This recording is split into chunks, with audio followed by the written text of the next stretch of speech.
आज जो पूरे देश में अराजकता का माहौल, गुंडई का माहौल भारतीय जनता पार्टी के चलते पैदा हो गया है। 24 घंटे गुंडई के अलावा और कुछ दिख नहीं रहा देश में होते हुए, तो उसके लिए बीजेपी पूरी तरह से जिम्मेदार है।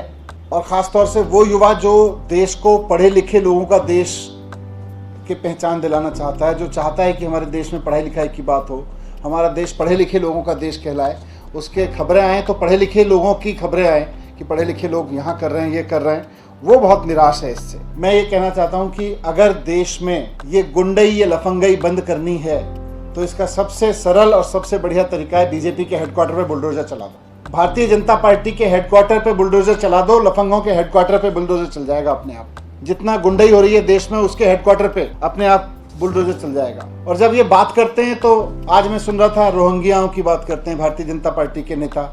मैं बहुत जिम्मेदारी के साथ भारतीय जनता पार्टी के लोगों के सामने 2 सवाल खड़े करना चाहता हूं। पहला तो यह कि पिछले 8 साल में भारतीय जनता पार्टी ने देश भर में सबसे ज्यादा बांग्लादेशियों और रोहिंग्याओं को क्यों बसाया। पिछले 8 साल में इन्होंने सबसे ज्यादा बांग्लादेशी और रोहिंग्याओं को पनाह दी है, देश में सबसे ज्यादा लोग बसाए और अलग अलग जगह बसाया है पूरे देश में। भाजपा आज इसका हिसाब किताब दे कि उसने पिछले 8 साल में कितने बांग्लादेशियों को, रोहिंग्याओं को कहां कहां बसाया है, कितनी संख्या में बसाया है। अगर आपके पास में डेटा नहीं है तो डूब मरो। आपने बसाया है जगह जगह और वहां इनका प्लान ही है, पूरी स्क्रिप्ट रहती है। आज ये बता दें कि हमने भारतीय जनता पार्टी ने पूरे देश में इतने इतने रोहिंग्या, बांग्लादेशी यहां बसाए हैं। आप देख लेना, आपको पता चल जाएगा कि फिर अगले दंगे कहां होने वाले हैं। रोहिंग्याओं को जाके बसाते हैं, फिर अपने लोगों के साथ और उनके साथ में एक स्क्रिप्ट रख के खुद ही बसाया सब लोगों को जाके, और फिर एक प्री स्क्रिप्टेड तरीके से जाके गुंडई करते हैं। और बस पूरे देश का, फिर जो देश पढ़ाई लिखाई पे बात करना चाहता है, जो रोजगार पे बात करना चाहता है, जो महंगाई पे बात करना चाहता है, बस पूरे देश में फिर अफीम खोल देते हैं। बस अब केवल झगड़ों पे बात करो, अब लड़ाई झगड़े पे बात करो, अब लड़ाई झगड़े की बात करो, स्कूल अस्पताल भूल जाओ। आज भारतीय जनता पार्टी डिस्कोर्स दे रही है देश को कि केवल और केवल लड़ाई झगड़े पे बात करो, गुंडई पे बात करो, लफंगई करो और भारतीय जनता पार्टी में शामिल हो जाओ। तो पहला सवाल तो ये कि कितने रोहिंग्या, बांग्लादेशी कहां कहां बसाए, ये भारतीय जनता पार्टी हिसाब दे और हम बता देंगे। देखो वहां आपको ट्रैक समझ में आ जाएगा, जहां जहां इन्होंने बसाए वहीं वहीं जाके यही लोग खुद झगड़े कराते हैं वहां पे। दूसरा, आज जिन इलीगल कंस्ट्रक्शंस को तोड़ने का ड्रामा किया गया, इन इलीगल कंस्ट्रक्शंस को पिछले 15 साल में एमसीडी ने खुद क्यों बनवाया।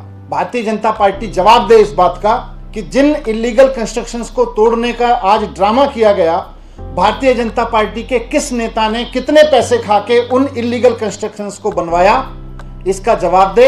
और साथ साथ इलीगल कंस्ट्रक्शन तो तोड़े ही तोड़े, लेकिन भारतीय जनता पार्टी के उन नेताओं के घर भी तोड़े जाएं जिन्होंने इनको प्रोटेक्शन दिया, जिनके कार्यकाल में, जिनके राज में ये इलीगल कंस्ट्रक्शन बने। पिछले 15 साल से भारतीय जनता पार्टी शासन कर रही है नगर निगम में। आज नगर निगम बुलडोजर लेके चला है। 15 साल से बसाने का काम कर रहे थे, आज 15 साल की कमाई को, 15 साल जो भारतीय जनता पार्टी के लोगों की मिली भगत से ये इलीगल कंस्ट्रक्शन यहाँ पे किए गए, इलीगल ऑक्यूपेंसी की गई, आज उसको हटाने का ड्रामा कर रहे हो।